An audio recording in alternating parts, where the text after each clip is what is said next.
Hello friend, જય શ્રી કૃષ્ણ. એકવાર બનાવીને આખું વરસ ખાઈ શકાય તેવી લાલ મરચાંની ચટણી બનાવશું અને એકદમ પરફેક્ટ માપ સાથે બનાવશું. જો તમે પહેલી જ વાર બનાવશો તો પણ તમારી ચટણી એકદમ પરફેક્ટ બનશે અને બનાવવી પણ એકદમ સહેલી છે. ફક્ત આપણે 3 વસ્તુનો જ ઉપયોગ કરશું અને આ ચટણી એકદમ ટેસ્ટી બનશે. અને બહાર રાખશો તો પણ આ ચટણી આખું વરસ સારી રહેશે અને સ્વાદમાં પણ એકદમ મસ્ત. ભાખરી, રોટલી સાથે ખૂબ જ ફાઇન લાગશે. થેપલા સાથે પણ ખાઈ શકાય તેવી એકદમ ચટપટી લાલ મરચાંની ચટણી બનાવવાનું શરૂઆત કરીએ. તો તેના માટે પહેલાં આપણે એકદમ પરફેક્ટ માપ જોઈ લઈએ. તો વજનમાં મેં 500 ગ્રામ લાલ મરચાં લીધા છે, જે એકદમ સરસ કડક અને લાલ હોય, ફ્રેશ એટલે કે તાજા મરચાં હોય એનો જ ઉપયોગ કરવાનો છે.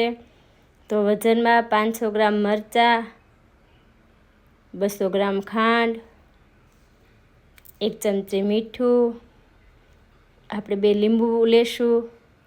તો આ માપ આપણું એકદમ પરફેક્ટ છે.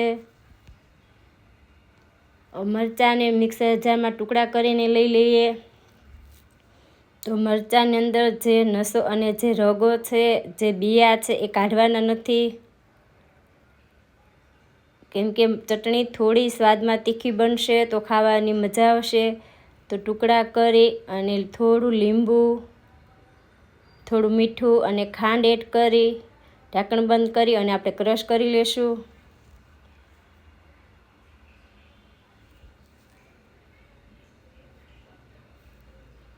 એક પહોળા અને મોટા વાસણમાં લઈ લઈએ, કેમ કે આ ચટણીને આપણે સૂકવવાના છીએ એટલે થોડું વાસણ પહોળું હોય એમાં જ ચટણી કાઢવાની.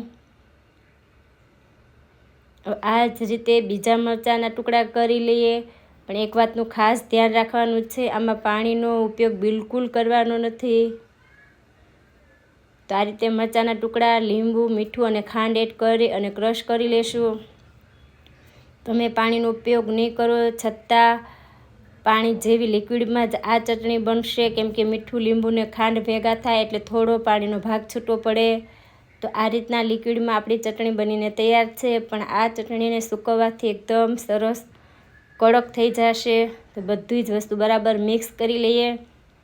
હવે આ ચટણી ઉપર આપણે કોટનનું કપડું ઢાંકી અને બાંધી દેશું. તો તમારે કોટનના કપડાનો જ ઉપયોગ કરવાનો છે અને બને ત્યાં સુધી વ્હાઇટ કપડાનો ઉપયોગ કરવાનો, કેમ કે આ ચટણી આપણે તડકે સૂકવશું. તો આ ચટણીને 2 થી 3 દિવસ સૂકવવાની. મારે ચટણી ઓછી છે અને તડકો પણ સારો આવે છે એટલે આ ચટણી ફક્ત 2 દિવસમાં સુકાઈ ગઈ. પણ જો તમે ચટણી થોડી વધારે બનાવો અને તડકો ઓછો આવતો હોય તો તમારે ચટણીને 3 થી 4 દિવસ સૂકવી લેવાની. તો વચ્ચે વચ્ચે ખોલી અને ચટણીને બરાબર હલાવીને પાછું બાંધી અને પાછી ચટણીને તડકે રાખી દેવાની. તો 2 દિવસમાં મારે ચટણી સરસ સુકાઈ ગઈ છે. હવે આપણે ખોલીને જોઈ લેશું. તો હું 3જા દિવસે ખોલીને જોઈ લઉં છું તો એકદમ સરસ ચટણી કોરી થઈ ગઈ, એટલે કે આપણી ચટણી એકદમ પરફેક્ટ માપ સાથે તૈયાર થઈ છે. તો આ રીતે કડક થાય ત્યાં સુધી આ ચટણીને તડકે સૂકવવા દેવાની. જો આ રીતે ચટણી સુકાઈ જશે તો આખું વરસ ચટણી સારી રહેશે. તો કાચની બોટલમાં ચટણીને ભરવાથી ચટણી સારી રહેશે, પણ કાચની બોટલને તડકે તપાવીને પછી ઉપયોગમાં લેવાની. હવે આ ચટણીને આપણે કાચની બોટલમાં ભરી લેશું, પણ બોટલ તપાવીને ઉપયોગમાં લેશું.